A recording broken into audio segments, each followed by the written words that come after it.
We have with us today Amber Heller. Amber is not a firefighter, unfortunately, but a huge supporter of the fire department for a lot of reasons, I'd like to think. Welcome. Thank you. Happy to be here. Tell us a little bit about yourself, where you grew up, how you got to where you are right now, whatever you feel comfortable talking about. Okay. So I grew up in Colorado. I spent the first 17 years of my life there. Graduated. I actually was accepted to Red Rocks for fire science school to go on after college. I got into this. My dad and my mom were in EMS, and my dad was a firefighter, and they were volunteers. And so that was kind of a path I thought I wanted to go into. And so I would volunteer on the weekends when I was a senior in high school with Aurora Fire in Colorado. And I learned a lot. I was exposed to a lot, and I felt like a sense of like home. I enjoyed the brotherhood. That's what kind of initially got me into this. And then my parents said, we're moving. And so we moved to Nebraska to a farm, and so then I got into volunteering out there. I actually joined a fire department, and that was kind of my love. Went to paramedic school, and then I met my husband, who's a firefighter, and he brought me to Iowa. So because he's a full-time firefighter, it would have been hard to maintain that. So we met through the fire service, but I started getting into more medicine. And when we decided this is like we're gonna be together, I moved out to Iowa. I found a big passion for medicine. I was already a medic, but I enjoyed getting more into medical. So after nursing school, I wanted to go on and went to grad school and just continued that passion. But firefighting was initially where I wanted to be, but I feel like we couldn't do it together, and so that was kind of a sacrifice I had to make. Although I still love it, I had to give it up. But I still enjoy it. I still get to be around it and sometimes teach the guys, and I still get to see them every day in the ER, which is fun. Yep. Get to harass them. So that brought me here, and we've just kind of been growing and maintaining in kind of a niche in a little bit of those different fields as far as EMS and fire, and here we are today, still going strong 21 years later. Awesome. Yeah. You said your first volunteering service was in Aurora? So they had like a ride-along program you could do. So I was a senior in high school. So I would go spend my weekends out at Station 7 in Aurora. They're busy. They're right off I-225. We did lots of trauma, and it was exciting. So that's what got me like this niche, is I was getting this sort of exposure in high school, and I was really into it. I loved it. And then after I graduated to Nebraska, I still wanted that. That's something I still wanted to participate in. So I joined a volunteer service out there, and I was with them for 8 years before I came to Iowa. So awesome. I think that's one of the aspects of being in a career department where we have those opportunities to bring in volunteers for ride-alongs or during their sign-off times in school even. It's just as much for them to put their best foot forward to us as we are to put our best foot forward to them, to show that especially people that are leaning towards the EMS fields, fire-based EMS is always in need of good employees. Yep, and that absolutely. if we can make it a positive experience for them, then they're going to hopefully remember that and come back around when it comes time to start our hiring process again. First 17 years, graduated in Colorado, moved to Nebraska. What part of Nebraska? Western Nebraska. 3 hours north of Denver. Okay. So way western Nebraska. That's very rural. That's very out there. It is. Yep. Yes. What kind of farming did your family do? So we run cattle, hay, corn. The normal gambit for western Nebraska. Yes. Yep. And it's very rural, so lots of grass fires, lots of it's a little bit different. It's dry, and it's very open and flat, and things just go. Right. I don't think we get certainly in a career department in a city like Waterloo firefighters, unless they've had that experience of being out west or even on a volunteer department, understanding just what exactly 100 to 1,000 acres of wildland fire Right. looks like. Right. It's daunting, and it's not a quick just put it out. It's a you've got to have a tactical operation, just like a house fire. Yes, yes. And you bring in farmers that bring in their water trucks that shuttle water, and it becomes a community event. Right. It's crazy. Yep, you'll have farmers disking up their own corn to make that Yes. fire line. Right. And these are not firefighters. No. They don't understand the speed, and that this is actually dangerous. This isn't just a little grass fire. Right. This can go bad And in a your hurry. wind changes and starts coming back towards you, and yeah. Right. I've seen some kind of scary stuff out there. An eye opener for sure. Yep. When you were in Colorado, did you live in town or did you live out in the country? Nope, I lived on a little farm still out there. Denver was, well, obviously it's a lot different than it is today. A lot less people, but we lived about 45 minutes from the station I would volunteer at. And my dad actually went to high school with a lieutenant of that station. And so they were good buddies. That's kind of how I got into it. And when you moved back here, you live out in the country now. Yeah. Right? Yeah, we still farm and we still have kind of a crazy life, but volunteering and being part of your community with fire and EMS is still stuck. You know, I was hooked from when I started in high school. Right. And it just sticks with you. It becomes part of you. It does. It's really a vocation, not just an occupation, is what I like to tell people. Those are good words. Yeah, they're big, and don't ask me to spell them. But I think unless you understand that at a very cellular level, you'll never really understand that need to do it. And it's not certainly just firefighting. It can be any type of a job. Absolutely. You need if you want to be truly happy, you need to feel that way. There's a lot of reward. There's no pay, but there's a lot of reward, which what I would argue is pretty amazing. Yeah, absolutely. Yeah. So you're on a volunteer department now. Yep. So in Denver. Iowa. Denver, Iowa. So I moved from Denver, Colorado to Denver, Iowa. It's kind of crazy. From mile high to mile wide. Exactly. Yes. It's a great story. I never would have thought I would have lived in Iowa or left my farm with my parents and my fire department. That brotherhood is a It's big hard. deal. It was hard to leave them. It's hard to go from one brotherhood and then to, especially being female. You know, you got to make all those relationships again and build trust. But it's exciting and it's worth it. Yeah, I think we had, and hopefully he'll be a guest on season 2, Chris Schaefer, who was a former Waterloo firefighter that actually moved out to Denver, Colorado to be a professional firefighter there. Yeah. And I think he likened it to being, you have this loving family and now you're adopted into somewhere else. Yes. And it's just building all those relationships again. Yeah. That is a struggle in a certain way, but it's also because it's that feeling of vocation. It's what you feel you have to do. Yeah. And we're very prideful, you know, We in are. EMS and fire. And we're very, we expect a lot.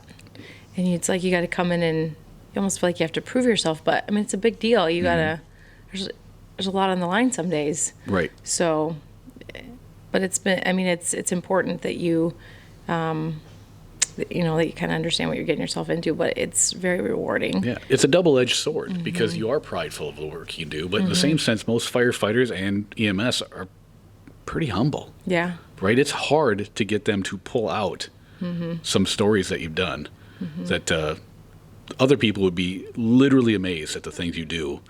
And it's just, oh, yeah, we had a Mundane code, stuff we had a you- save. Yep. What? What do you mean, you saved a life?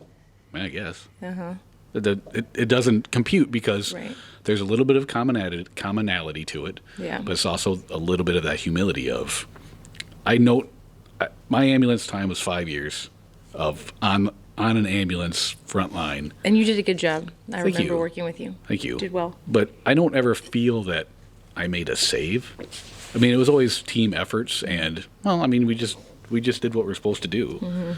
But it's that idea of thinking back of, but you were the one that did it, and that's important that everyone remembers that. And I think that's an important part of not burning out on this job because it's a real risk and real threat that we have. Yeah. Burnout is huge. And that's something we face really. I mean, I've been doing this 21 years, and in the last 8 months, that's the first time I felt burnout. Really? It was probably the last 6 months. Yep. Yeah. It's been, Because of workload? I think it's definitely multifactorial. I mean, you know, COVID changed everything for everybody, and I hate even talking about COVID anymore, but Right. it's like the shameful word you don't want to bring up anymore because we're so over it. But, people were afraid to seek help. Stay in your home, don't leave.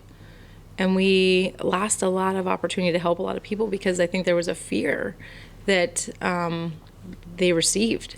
Like, don't go out, don't get sick, don't be. But that also made it hard for them to seek help. Like, we noticed our ambulance calls were down. We noticed that people weren't calling 911 when they needed to.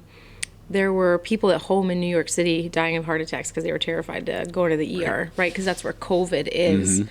So you think of all these people that got sick and just normal stuff like simple pneumonias or just gallbladder attacks, all these conditions that were just sitting there kind of boiling, just sort of kind of cooking, right? And then eventually a year later comes around, 2 years comes around, and all these conditions that we just didn't seek a lot for, we didn't go get screenings for, we didn't do things about, got worse.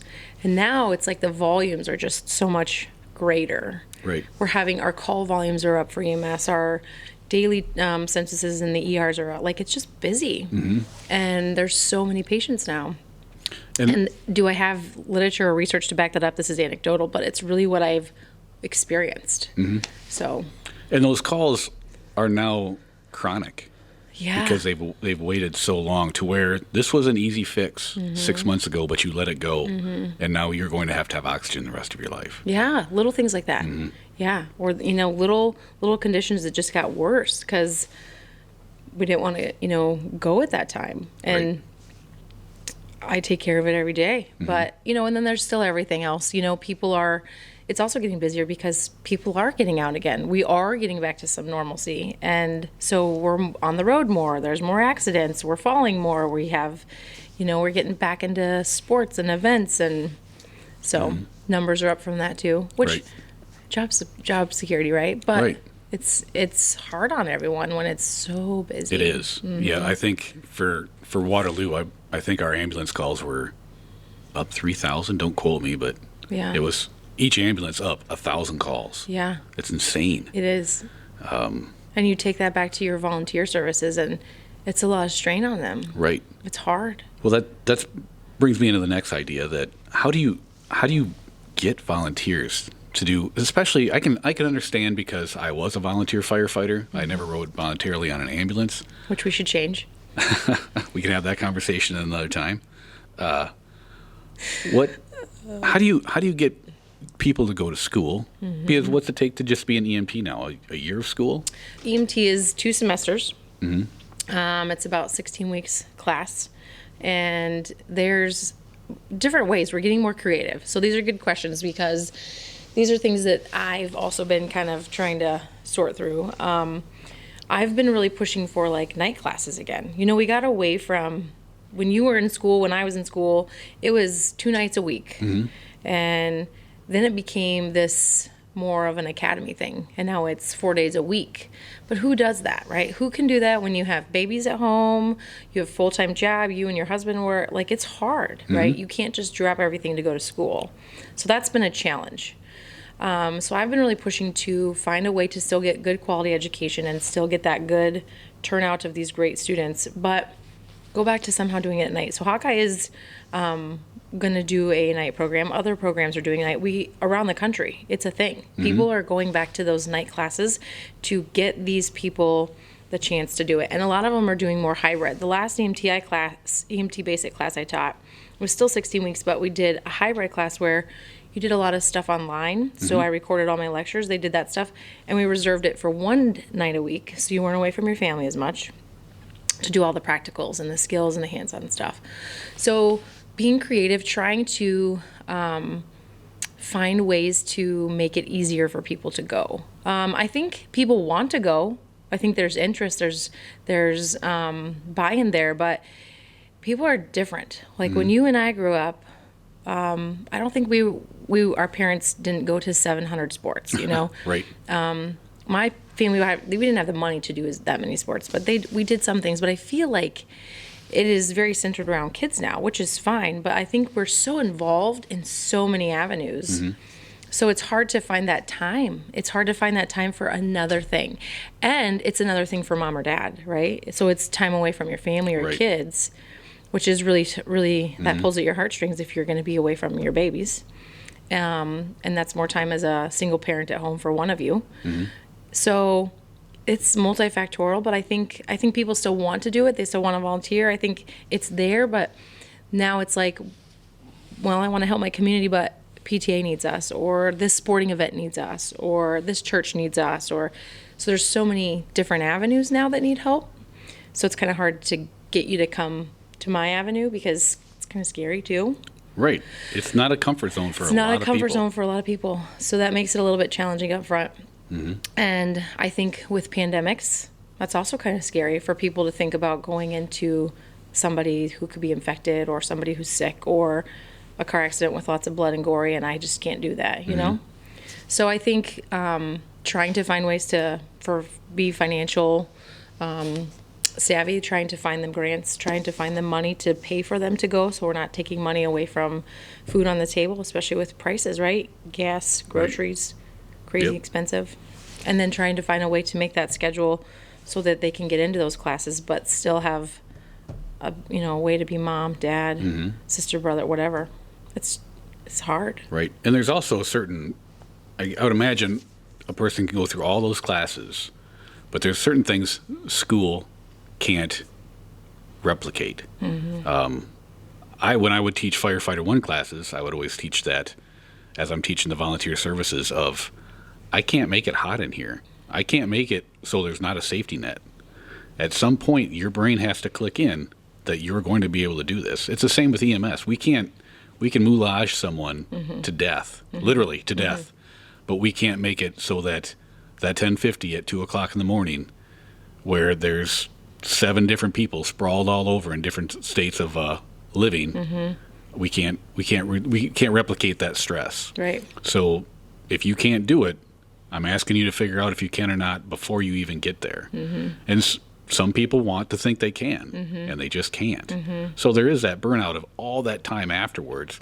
Are there things that they can do in a volunteer service where they're not necessarily seeing those things? There's always things that people can do. I've brought on people into services where I know this is a person who doesn't have a lot of this skill set, but there's something about them that just makes me feel like they're going to be filling in voids that we don't even know we have maybe.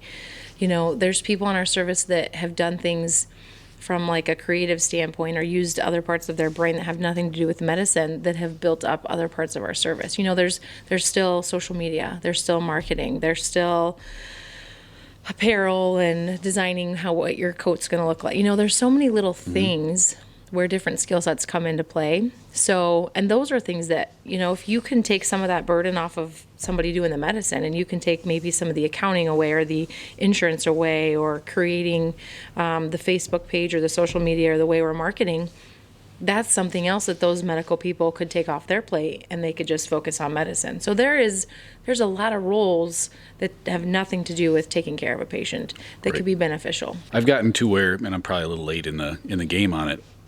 Once I became battalion chief, one of the things I get to do is do that last interview with possible new hires. And so it'll just be a really informal, it's informal to us, I'm sure they're nervous. Right. Kind of question and answer. And at the very end of the interview, at the bottom of my notes, I'll write where I think that person could achieve on the fire service. And some of them I write fire chief, others I write engineer. They're both equally employable because we have to have both those spots. Yeah. And you need those things. We do. And not everybody needs to be the best and the perfect leader. Some people need to be the worker, and we need them.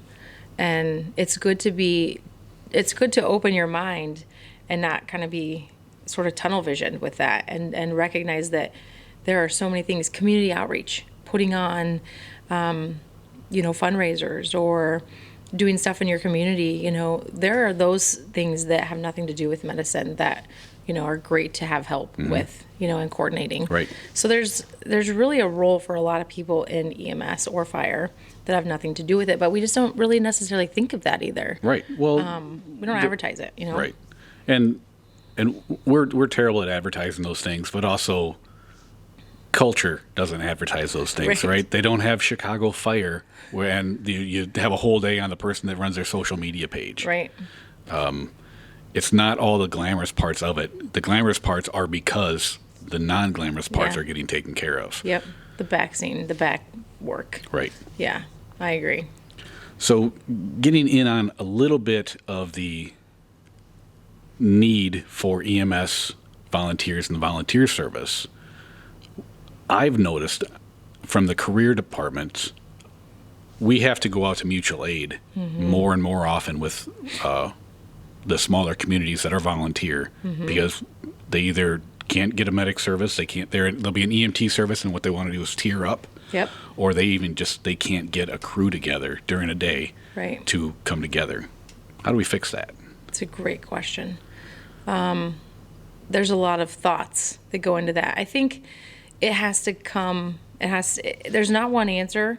I think it's geographical, because what your answer is in New York and what your answer is in Colorado and what our answer is in Iowa are a lot of differences, just because geographically and how pieces move is so different for everybody across the country.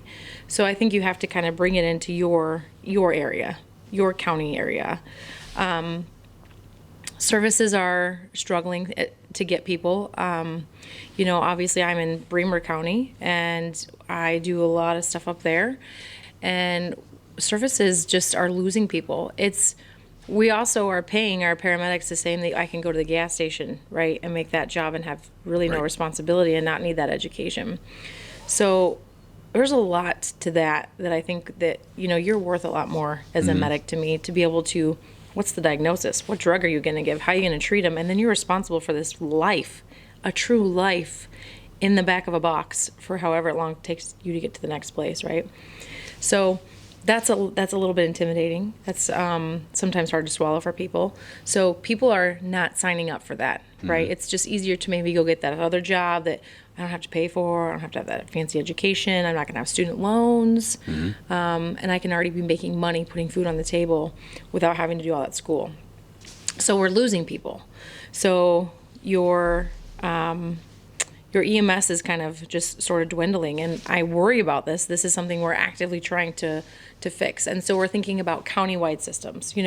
Can you, in a county, have, few bigger systems just kind of strategically placed to where those ambulances go to these smaller areas?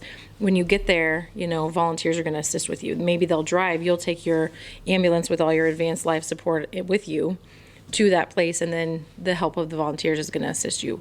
But it's getting that advanced skill set to all of these rural people, because there's no reason why Denver should have a less ability to take care of a patient, or not as well equipped or not as well trained person taking care of you if you're in Denver versus if you're in Waterloo. Like, it should be like everybody should have the same equal, great access to good medicine, right? So it stresses out the bigger systems, because we talked about your call volume, it's already up, and now you're having to help out the little guy. You don't want to not help out the little guy. We got to do that, right? We got to help people because this is their emergency. They called 911. It's their emergency that day. We need to help them. But how do we do it so we're not burning you guys out too? And that's hard to figure out.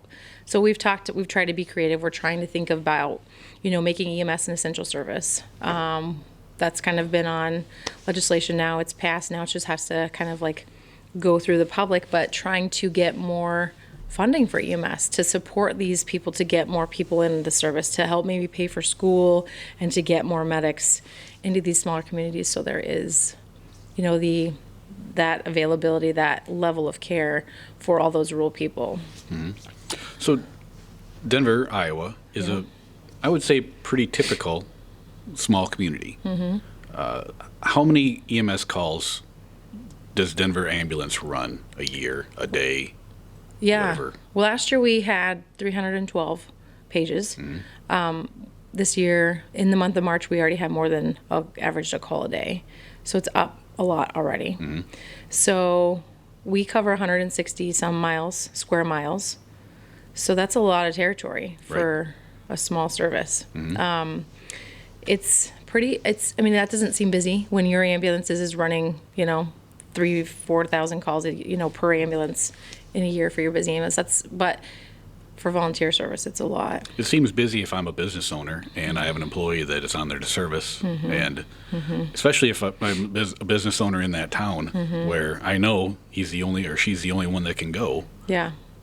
I again am biased, but obviously have to let them go because I realize where we are in the world. Right. But that's a big ask, a call a day, Yeah. and you probably have shifts where certain people are on, certain people don't have to worry about going.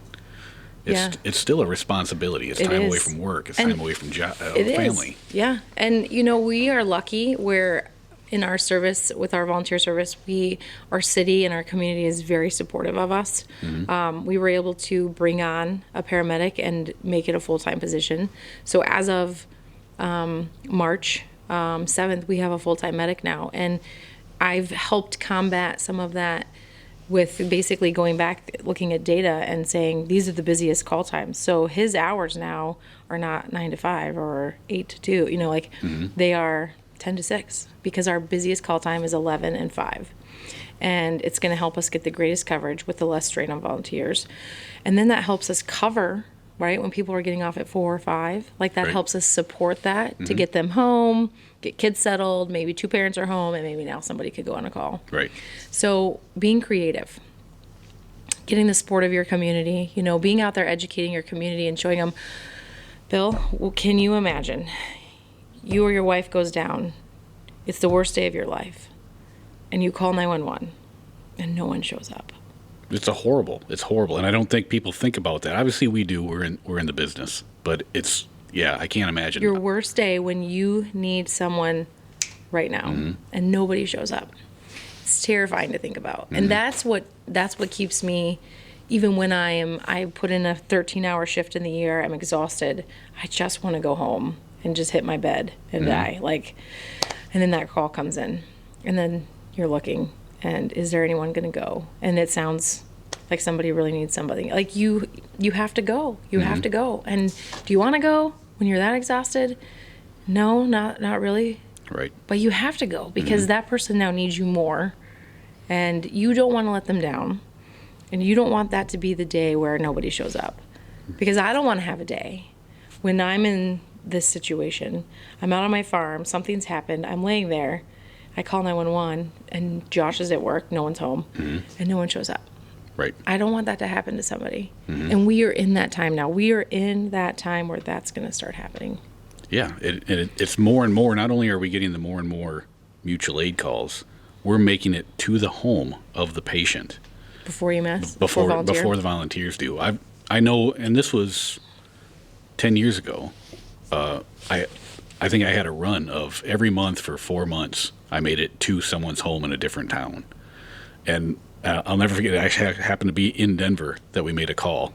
And we walked in, and hi, my name's Bill. I'm with Waterloo Fire. What's going on today?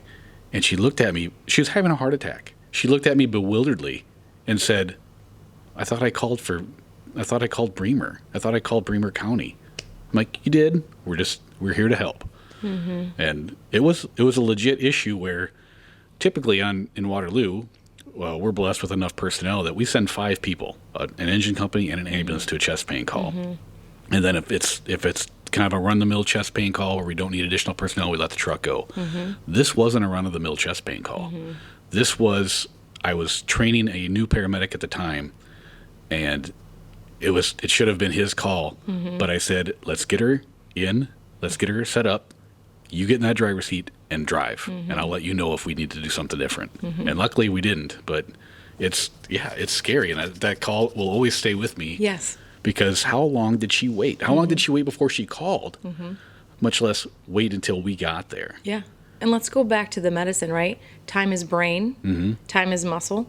So every minute after 10 minutes when you're having a heart attack, your chances of that heart coming back or your chances of living from a stroke, right? Time is your tissue.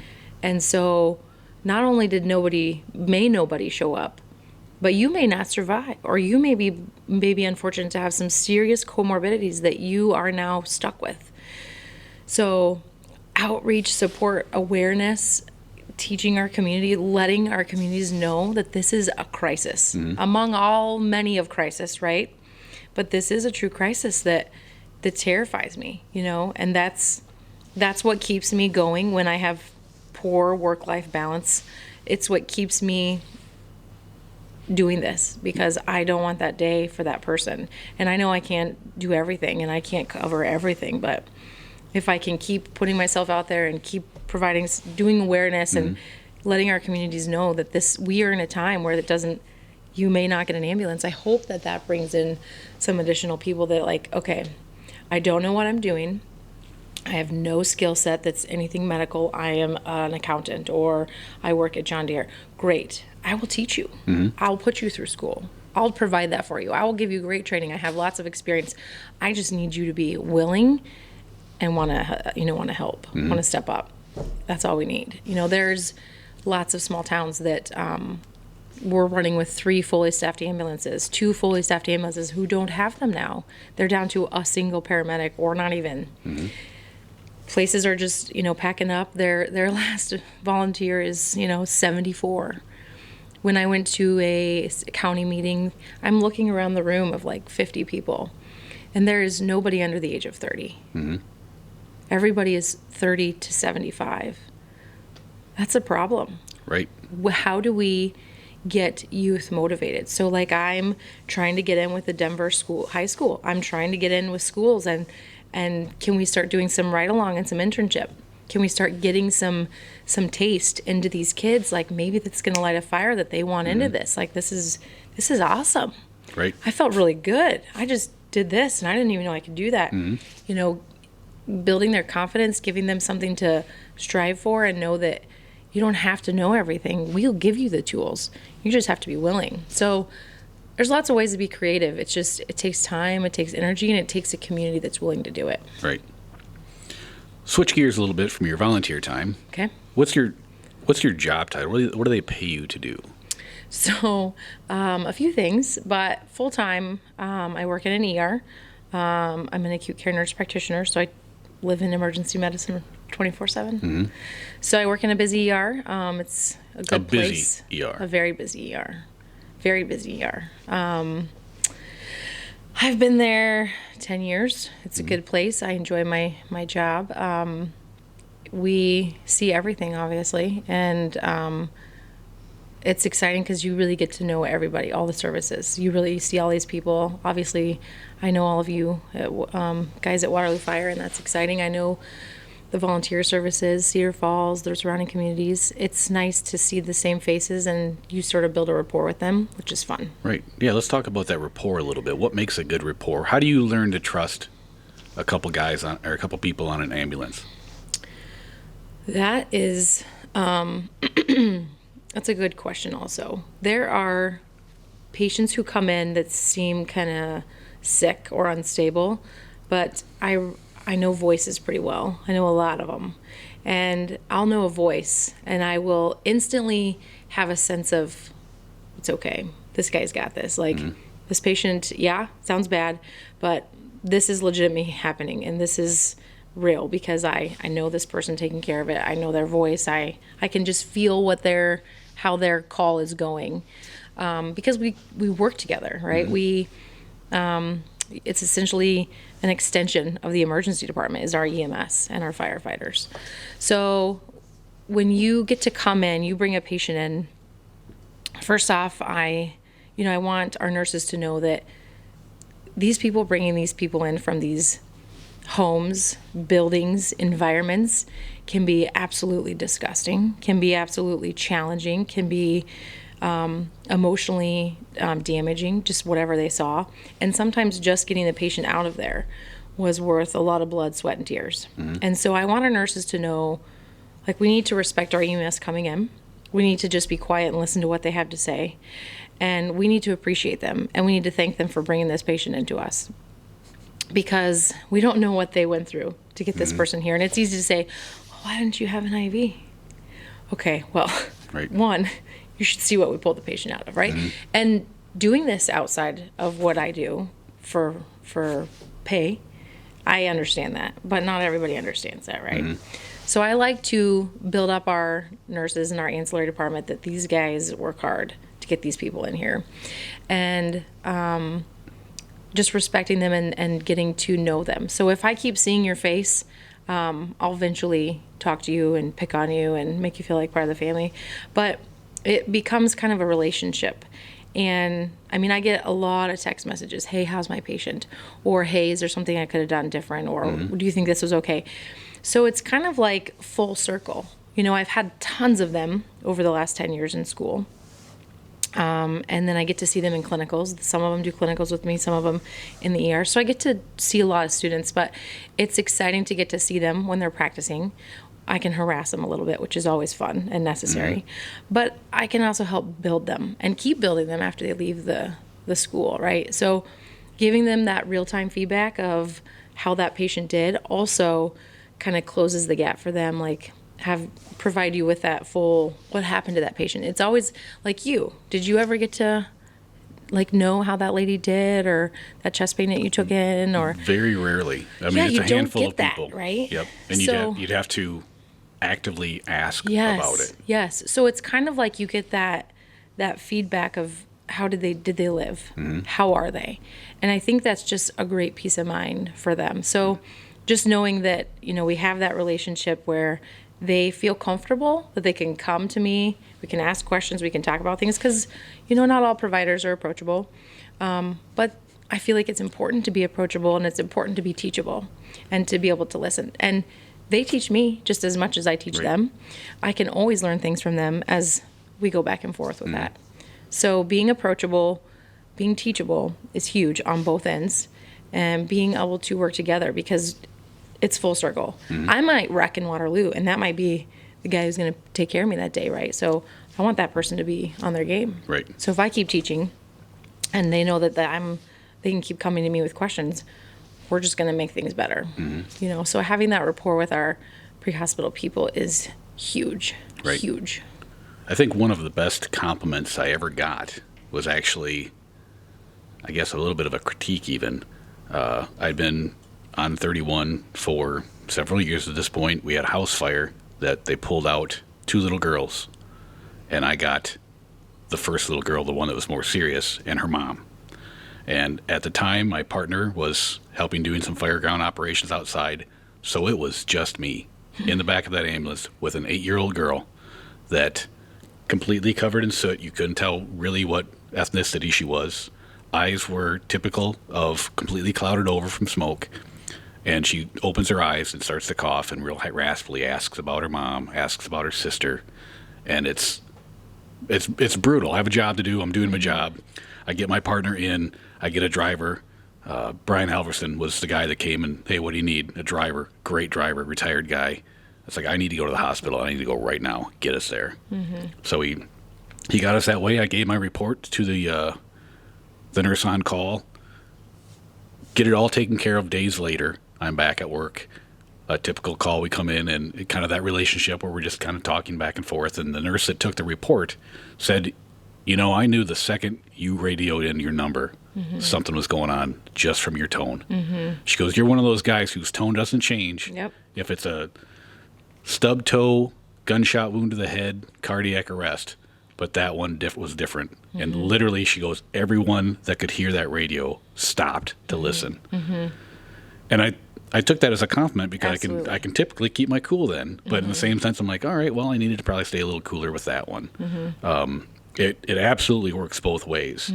And another thing that I thought of was I would often get medics to come complain to me about, can you believe that nurse on the radio, as I'm doing compressions, asked if they had a 12 lead yet?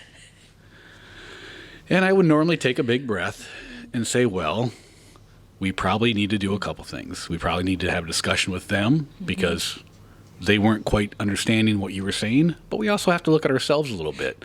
Why did she ask if there was a 12 lead? Why didn't you communicate to her properly that the 12 lead is going to show compressions? Right. It's those types of things where we get a little gruff in our beliefs in ourselves. So anytime someone that comes back with orders, it's not a critique of what you're doing. It's simply they're following their own rules. We don't always match up. there's a notorious doctor that I don't believe works around here anymore. That was our protocol at the time was any type of car accident with a mechanism of injury, that patient's going to be put on a backboard and transported on a backboard. And his first move every single time was, what are they doing on a backboard? Get them off that. And it would just drive us insane. And he was 100% right. And we've even shown that now, where our use of backboards now is minimal to when I was on the ambulance 10 years ago. He was right, but he came across as such a jerk that it immediately became a point of contention, and patient care suffered because of it. So that having that relationship is absolutely a two-way street that I think it seems to me on the outside looking in, not getting the complaints brought to me, it seems like we're doing a lot better.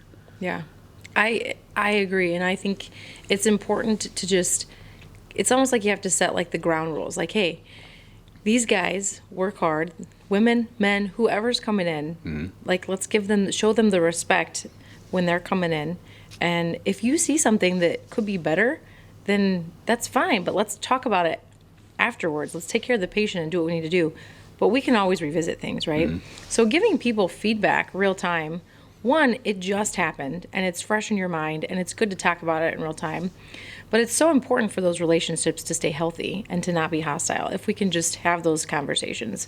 But you're right, it's the patients that suffer if those relationships don't have that nice, simple ease that we hope they, and we're not going to make everybody sing Kumbaya and hold hands, Right. but that's never realistic. But just being approachable and being nice. Just being nice. Just be nice. Yeah. Yeah. Mr. Rogers had it about right. Just be nice. Right. Yeah. But it's so important in what we do. And you're going to keep coming back. We're not going to not see each other. Right. So we need, if there is some turbulence, then we need to figure it out and work through it. Yeah. Finally, not only do you volunteer in a service, not only do you work, how many hours a week do you work? I don't even know. Yeah, let's not It talk depends. about it. Let's not talk about that. Yeah. Let's not be depressing. You also find time to teach. Yep. What draws you to teaching class? When I mean teach, I'm talking not necessarily an EMT or a paramedic class, but the refresher classes. You gave a great PALS refresher class to Waterloo Fire, whenever that was recently. What makes you decide you want to do that yet? Why continually chase after that windmill? I'm crazy, probably. That's probably what my husband would say. When you see people do great things, it's because they had good training. And when you see people not doing great things, maybe it's because they had a lack of good training. And we need people to train. And we need good people to train. And we need people to keep fostering these people. You know, what we do in emergency medicine, there's a lot of routine, mundane things. And there's a lot of high-risk, low-frequency things. And those high-risk, low-frequency procedures or situations are the ones that we really need to do well with, because those are when minutes matter, lives matter. You're not going to die of a stubbed toe and a broken arm, but you will die of a problem with your airway or a collapsed lung or a heart attack or bad stuff, right? So I want, this is a family to me. Like EMS is a family to me. This area is a family to me. And I want them to be polished. I want them to know what they're doing. And I am prideful. I want our medical community to see these EMS people coming in. You have surgeons in the room sometimes. You have, higher people in the room, like receiving patients. And I would love for them to be like, wow, that was really good. They knew what they were doing. Like they did a good job. Or I would feel comfortable with them taking care of me. So it's important to train our people and then to make sure that they still understand their training. I love getting to come to PALS class and seeing our older medics or our medics who have retired still answering questions. It is humbling to me that they still have it, that they still pull things out. And it is really motivating for younger people or our newer medics to see the older guys still got it or still able to participate or still have an interest in wanting to know what they're doing. It's motivating and it sets an example for all those young people coming up. So if we continue to show good medicine and show how important it is to practice and stay competent, it really sets the bar of where we want them to go and where they should be going. And it's humbling to me. I love teaching, getting to see that. I love getting to be around younger people and the questions they have. I am not 18 and 20 anymore, and I don't know all their little things. I don't know all the little stuff that happens. I have no social media. I don't do any social media. I'm pretty, I'm not in that world. I just don't have time. But they bring some stuff to you, right? They expose you to things that keep you a little bit young. And they find things. Have you ever seen this? No, that's cool. I've never seen that tool before. So they're teaching you just as you're teaching them. So it's like the circle of life. So I get out of it just as much as they're getting out of it. And it keeps us all going forward in the same direction with a goal at hand of practice good medicine, be competent, do a good job, take care of your patient. Right. How do you stay mentally healthy? How do you stay physically healthy? What do you do? This is not a good question for me. Yeah? Because I don't have a good answer. When you find downtime, outside of trying to get sleep when you can, what's your downtime look like? I don't have a lot of downtime. My downtime is probably sleeping, and it's very unhealthy. This is the part of my life that I definitely need work. Learning how to be more physically active and take care of myself. So I try, right? I try to do softball and volleyball, and I try to do sports with my kids, and so I try to do some things to stay physically active. I'm constantly going on the farm, but if I do have any downtime, I will try to do something that has nothing to do with medicine. So watching a show or doing something with my kids, being on the farm, taking care of cows, animals, whatever. Something that has nothing to do with medicine. So you just sort of get that break that you don't have to think. Right. It's mentally exhausting sometimes. So you just need somewhere where you can just not think. That doesn't require any thinking. Right. And just do. Yeah, I've talked with a few people now on this, and when I talked with Sam Hess, who was a great one, make sure you catch that one. He talks about just doing some light exercise, and it's a great idea. Talking with my wife Angie later on, like light exercise is good, but I think for me personally, I would rather go out and do something like do some woodworking or chop wood. I need a little bit of pay attention or you're going to lose a finger. Simply for the fact that I can stay focused on that, and I can only describe it as the back of my brain can then reorganize everything where it needs to be so that in 2 days' time when I go back to work, I can do it again. I think that's, for me anyway, that's working. And it sounds like that's pretty similar to you, right? You need to pay attention when you're working around the horses, working around cattle. Yeah. But like I enjoy accomplishments. So, just being a mom and coming in and the dishes are done and the floors are clean and things are put away makes me feel great. Right. And when you don't have that, you're just like, it's amazing how terrible you feel when you walk into a messy house. So even though my downtime should be downtime, sometimes just reorganizing, restructuring, or cleaning, or just a simple list with like 4 things on it, you can just check off and just like see that list is accomplished. It makes you feel so good. Yeah. Just little things that have nothing to do with work or medicine. Right. You come home and you got a few things done. You're like, that's winning to me. All right. Good work. The little victory of being able to delete an email because you got it taken care of. Yes. It's so therapeutic. It is. It really is. It's the little things in life that make the big things successful. Yeah. Anything we missed? Anything else you want to talk about? Anything else? Assuming that you'll be on in a later season again. Sure. Yeah. I'll come back and talk to you. Heck yeah. You just have to light the fire. I can do that. I don't know. Anything else you want to talk about? That's got all my notes taken care of. Okay. Yeah. Once again, Amber Heller, we really appreciate you coming on. Yeah. My pleasure. Thanks for the time, and go find some downtime now. Right. All right. Yeah. Thank you. You're welcome.